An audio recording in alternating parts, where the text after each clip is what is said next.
تو عزیزو اس دنیا میں رہتے ہوئے ایز اے بلیور ہم خداوند کی آمد کے منتظر ہیں، ہم خداوند کا انتظار کر رہے ہیں، لیکن اس انتظار کا بھی ایک خاص طریقہ خداوند نے ہمیں بتایا ہے۔ ہاں ہمارے دلوں میں سب کے ہے کہ خداوند آئے گا اور ہمیں اپنے ساتھ لے جائے گا، یقین بھی ہے، انتظار بھی ہے، لیکن انتظار جو ہے اس کے بارے میں خاص جو لفظ یوز کیا گیا ہے، میں ایک دو ورسز آپ کے ساتھ کوٹ کروں گا تو ہم دیکھیں گے کہ کیا ہم اس کے مطابق انتظار کر رہے ہیں، ہم اس کے مطابق اپنی زندگی گزار رہے ہیں، کیا ہماری زندگیوں میں اس بات کو لے کر کوئی سستی تو نہیں ہو گئی۔ عبرانیوں کا خط اس کا 9واں باب اس کی 28ویں آیت میں خاص اس بات کا ذکر کیا ہے۔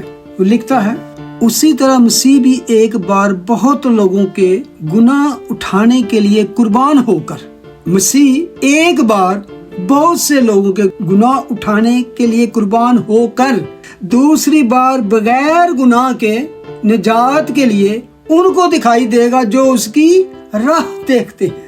پہلی بار اس نے کیا کیا؟ پہلی بار وہ آیا اور بہت سے لوگوں کے گناہ کے لیے قربان ہو کر، ضروری بات اس میں ہے دوسری بار ان کو دکھائی دے گا جو اس کی راہ دیکھتے ہیں۔ دوسرے لفظوں میں کہا جاتا ہے جو بڑی اس کے منتظر ہیں۔ انگلش میں اس کا ٹرانسلیشن جو کیا گیا ہے 2-3 ترجموں میں پڑھوں گا۔ Who eagerly wait for him, he will appear a second time apart from sin for salvation. Eagerly waiting، جو خاص بات میں آپ کے ساتھ کرنا چاہتا ہوں وہ ہے waiting but how eagerly wait for him۔ ایک اور ترجمہ کہتا ہے American standard version, So Christ having been offered once to bear the sins of many will appear a second time not to deal with the sin but to save those who are eagerly waiting for him۔ Urdu ترجمے میں کئی دفعہ آپ کو تھوڑا سا confusion سی ملتی ہے، جہاں پہ لکھا ہے نا دوسری بار بغیر گناہ کے نجات کے لیے ان کو دکھائی دے گا جو اس کی راہ۔ بغیر گناہ کے مطلب جو ہے انگلش سے صحیح پتا چلتا ہے کہ جب دوسری بار آئے گا تو وہ گناہ کے ساتھ ڈیل کرنے نہیں آئے گا، گناہ اٹھانے کے لیے نہیں آئے گا، کیونکہ وہ پہلی بار اس نے کر دیے۔ پہلی دفعہ جب وہ آیا لوگوں کے گناہ اٹھا کر ان کو نجات دینی تھی۔ That is already happened۔ Next time وہ نجات دینے نہیں آ رہا۔ اور خاص ایک اور بڑی خوبصورت بات ہے، کئی جگہ پہ جب آپ ظاہر ہونے کا یا اپیئر ہونے کا ورڈ جو پڑھتے ہیں نا تو اس کا بہت زیادہ جو لنک ہے یا مطلب ہے وہ ریپچر کے ساتھ ہے۔ ایک آنے کا ذکر کیا گیا، آنا اور ظاہر ہونا دو مختلف باتیں، اپیئر ہونا ظاہر ہونا اور آنا کمنگ۔ جو سیکنڈ کمنگ ہوگی نا جب وہ بڑے جلال کے ساتھ اور بہت سی آسمانی فوجوں کے ساتھ ہز کمنگ، سیکنڈ کمنگ، لیکن جب اپیئر ہونے کا ظاہر ہونے کا ہم لفظ پڑھتے ہیں وہ صرف ان کے لیے ہے جو آلریڈی نجات پا چکے ہیں، کیونکہ اس کا انتظار اور کوئی نہیں کر رہا، وہی کر رہے ہیں جو نجات پا چکے ہیں۔ یعنی کہ اس آیت کے مطابق جن لوگوں کے گناہ اٹھا کر وہ قربان ہو چکا ہے، کیونکہ وہ آیا بہت سے لوگوں کے اٹھانے کے لیے، وہ اٹھائے قربان ہو کر آسمانوں میں باپ کے دہنے ہاتھ، لیکن دوسری بار بغیر گناہ اٹھانے کے لیے قربان ہو کے ان کو دکھائی دے گا جو اس کی راہ دیکھتے ہیں، جو اس کے منتظر ہیں۔ NIV میں بڑا سمپل سی بات کی گئی ہے، So Christ was sacrificed once to take away the sins of many۔ ٹھیک ہے، Christ was sacrificed، ایک ہی بار بہت سے لوگوں کے گناہ اٹھان قربان ہوا۔ And he will appear a second time، he will appear second time not to bear sin، گناہ اٹھانے کے لیے نہیں، but to bearing salvation to those who are waiting for him eagerly۔ واہ! اگر آپ کرنتھیوں 1:7 کو پڑھتے ہیں تو وہاں پالوس رسول لکھتا ہے، یہاں تک کہ تم کسی نعمت میں کم نہیں ہو، ہمارے خداوند یسوع مسیح کے ظہور کے منتظر ہو۔ کس طرح؟ مسیح کے ظہور کے منتظر ہو۔ انگلش میں اگر دیکھیں تو لکھا ہے Therefore you do not lack any spiritual gift as you eagerly wait for our Lord Jesus Christ to be revealed. ظاہر ہونے کے منتظر ہو. جب ہم یہ بات پڑھتے ہیں نا ایگرلی ویٹنگ, تو اس کو ترجمہ جو اردو میں ہوگا وہ ہے بے صبری سے انتظار کرتا. مسیح کے ظہور کے منتظر ہو. پہلے ہم نے پڑھا تھا نا کہ جو اس کی راہ دیکھتے ہیں ان کو دکھائی دے گا. کن کو دکھائی دے گا؟